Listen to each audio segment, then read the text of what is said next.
ओम शांति। क्योंकि कई बार क्या होता है कि हमको ये लगता है कि भगवान सबकी तो सुनते हैं, शायद मेरी ही नहीं सुनते हैं।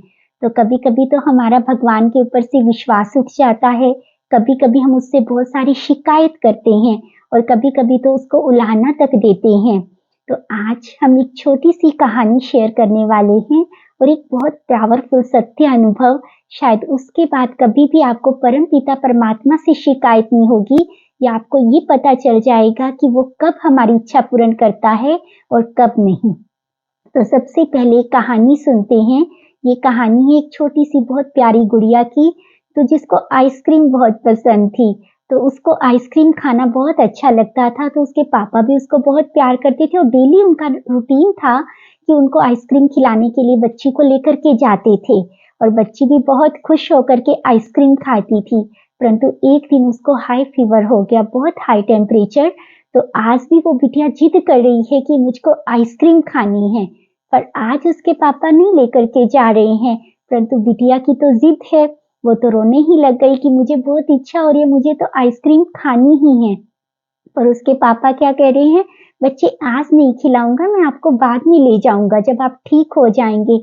बेटी रोती है, अपने पिताजी को गलत गलत बोलती है आप अच्छे नहीं हो, आप मेरे को प्यार नहीं करते हैं। बहुत कुछ बोलने के बावजूद भी उसके पापा उसको आइसक्रीम खिलाने नहीं लेकर के जाते हैं। परंतु जब वो बच्ची ठीक हो जाती है पूरी रीति, तो फिर उसको मार्केट में लेकर के जाते हैं और बोलते हैं, बच्चे तेरा जितना दिल करता है ना तो उतनी आइसक्रीम खा ले। यही तो हम कर रहे हैं। क्यों नहीं उसके पापा ने उस दिन उसको आइसक्रीम खिलाई? क्योंकि उस दिन वो चीज उसके लिए ठीक नहीं थी, वो उसकी सेहत को बिगाड़ सकती थी। परंतु जब वो ठीक हो गई, तो उसको जितनी उसकी इच्छा है, इच्छा से भी बढ़ करके इतनी खुली ऑफर दी गई कि तुम जितनी खाना चाहो उतनी खा सकते हैं। तो वो भी तो हमारा परम पिता है, हम सब आत्माओं का पिता है। वो भी हमको कोई भी चीज कैसे ऐसे दे सकता है जो हमारे लिए उस समय उचित ना हो। वो हमारी हर डिमांड को अवश्य ही पूर्ण करता है, परंतु करता तब है जब वो हमारे लिए ठीक होती है। अगर वो चीज हमारे लिए ठीक नहीं है, वो समय उचित नहीं है, तो वो चाहे हम कितना भी उसके सामने गिड़गिड़ाएं, कितना भी रोएं, कितनी भी शिकायत करें, वो हमारी उस इच्छा को कभी भी पूर्ण कर ही नहीं सकता। तो इसलिए हमको बिना किसी शिकायत के धैर्यता रखनी चाहिए, उस समय का इंतजार करना चाहिए। हो सकता है कि हम तो झोपड़ी की मांग कर रहे हैं और वो हमारे लिए महल तैयार कर रहा है। क्योंकि जब वो प्रसन्न होता है, जब हमारा समय आता है, जब हमारे कर्म उदय होते हैं, तो हम जितना चाह रहे हैं, शायद मांग रहे हैं, उससे भी कहीं अधिक हमको मिलने वाला होता है। तो एक ऐसा ही सत्य अनुभव है। ये अनुभव बॉम्बे से एक भाई जी ने शेयर किया था।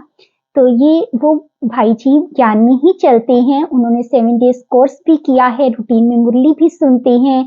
तो वो समाधान प्रोग्राम भी बहुत रूटीन से देखते थे। समाधान प्रोग्राम आदरणीय सूरज भ्राता जी का आता है, जो पीस ऑफ माइंड चैनल पर आता है और बहुत सारे भाई बहनों के प्रश्नों के उत्तर दिए जाते हैं, उनका समाधान दिया जाता है और उसके लगभग 100% सभी भाई बहनों को रिजल्ट्स भी मिलते हैं। तो वो भाई जी भी समाधान प्रोग्राम देखते थे। तो भाई जी को एक बिल्डिंग में एक फ्लैट चाहिए था और उनकी बहुत इच्छा थी, उनको परिवार के लिए वो फ्लैट चाहिए ही था, है ना, उनकी बहुत ज्यादा इच्छा थी। तो उन्होंने वहां ही प्रोग्राम के ऑफिस में फोन किया ये पूछने के लिए कि मैं ऐसा क्या करूं जिससे मेरी वो इच्छा अवश्य ही पूर्ण हो, माना मुझे वो मिल जाए। तो फिर जैसे ही उन्होंने फोन किया तो वहां पर उनको समाधान दिया गया कि ऐसे ऐसे आप 21 दिन के लिए योग भट्टी करो तो आपकी ये इच्छा अवश्य ही पूर्ण होगी। जो जो उनको विधि बतलाई गई थी, भाई जी ने संपूर्ण विश्वास के साथ विधिवत तरीके से अच्छी रीति वो भट्टी को किया। लेकिन फिर उसके बाद उनको वो फ्लैट नहीं मिला, किसी कारणवश वो नहीं मिला। कोशिश उन्होंने बहुत की लेकिन वो उनको नहीं मिला। तो उन भाई जी को बहुत गुस्सा आया, उन्होंने गुस्से में फोन मिलाया और वहां पर गीता दीदी जी भी रहते हैं, तो उन्होंने फोन को उठाया। तो उन्होंने भाई जी ने तो कुछ नहीं, ना ओम शांति, कोई बात नहीं, बस झट से बोलना स्टार्ट कर दिया कि कुछ नहीं होता, कोई बाबा नहीं है, कोई दुनिया में भगवान नहीं है, कोई इच्छा की पूर्ति नहीं होती है, कोई 21 दिन की भट्ठी से कुछ नहीं होता है। जो उनके दिल में आ रहा था, मैं कुछ नहीं मानता हूँ, सब झूठे हैं, आप लोग बिल्कुल झूठे, मतलब उनके दिल में जो आ रहा था वो बोल रहे हैं। गीता दीदी पूछ रहे हैं, भाई जी आप कौन, आप कौन? परंतु उन्होंने तो कुछ नहीं सुना, बस उनके दिल में जो आ रहा है वो बोला और फोन को रख दिया। तो गीता दीदी जी को लगा कि ये बड़ा वंडरफुल भाई था, परंतु उन्होंने कोई संकल्प नहीं चलाया।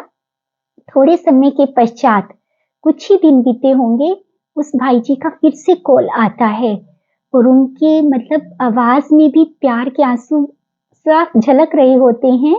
तो वो भाई जी दिल से इतना शुक्रिया कर रहे होते हैं, कहते मैं मानता हूँ कि बाबा के सिवाय इस दुनिया में कोई नहीं है, परम पिता परमात्मा ही एक ऐसा है जो हमारा सबसे बड़ा रक्षक है। मैं उसको दिल से धन्यवाद भी करता हूँ और उनसे माफी भी मांगता हूँ। भाई गीता दीदी जी पूछ रहे हैं, भाई जी आप कौन, आप कौन? तो उन्होंने बताया थोड़े समय पहले मैंने ऐसे ऐसे बात करी थी। तो गीता दीदी जी को भी ध्यान आया। तो उसी वक्त वो गीता दीदी जी ने भी वो न्यूज सुनी थी। न्यूज में आ रहा था कि वो बिल्डिंग गिर गई और उसके अंदर जितने भी फ्लैट थे वो सब के सब खत्म हो गए, बहुत सारी आत्माओं की जान भी गई थी। तो वही वो अनुभव अपना भाई जी भी बतला रहे थे। तो गीता दीदी जी भी बाई चांस उसी समय उस न्यूज को भी सुना था। तो उन्होंने भाई जी ने कहा, अगर आज मैं भी होता तो मैं और मेरा परिवार भी उसी मुसीबत से जूझ रहा होता। मैं भगवान से ऐसे ही जिद लगा करके बैठा था, मुझे क्या पता, उसे तो मेरी जिंदगी को बचाना था, उसे तो मुझे सुरक्षा देनी थी, मुझे और नया जीवन देना था। उस दिन के बाद उन्होंने कहा कि आज के बाद चाहे कुछ भी हो जाए, मेरा बाबा के ऊपर से विश्वास कभी भी कम नहीं होगा। हमें भी ऐसा ही होना चाहिए। हम कई बार ऐसी जिद लगा करके बैठते हैं, हमको क्या लगता है बस मुझे अभी ये चीज चाहिए चाहिए, भले वो मेरे लिए ठीक है या नहीं है, भले हम कितनी भी जिद करें, उसके ऊपर कितनी भी शिकायत करें, इवन उसको भला बुरा भी बोलेंगे, परंतु वो चीज हमें वो कभी नहीं देगा जो हमारे लिए ठीक नहीं है।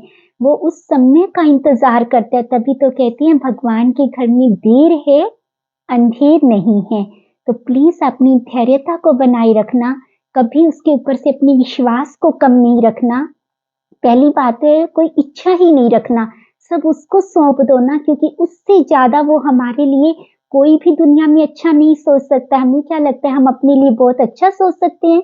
कोई भी बच्चे को अपने ऊपर कितना ही अभिमान क्यों ना हो, लेकिन जो माता पिता उसके लिए डिसीजन ले सकते हैं ना, वो बहुत सुंदर होता है, क्योंकि वो अनुभवी होते हैं। वो उसके प्रेजेंट फ्यूचर पास्ट सब कुछ को जानते हैं। तो हम नहीं जानते हैं कि हमारा फ्यूचर क्या होने वाला है, हम तो ना अपने पास्ट को भी नहीं जानते हैं ना, पिछले जन्मों को भी। लेकिन वो परम पिता परमात्मा त्रिकालदर्शी है, वो हमारे कर्मों की गूढ़ गति को जानता है, वो एक एक चीज को जानता है। तो इसलिए कभी उससे शिकायत नहीं करना, सदा हर हालत में उसके ऊपर अपने विश्वास को बनाए रखना, धैर्यता को कभी नहीं खोना।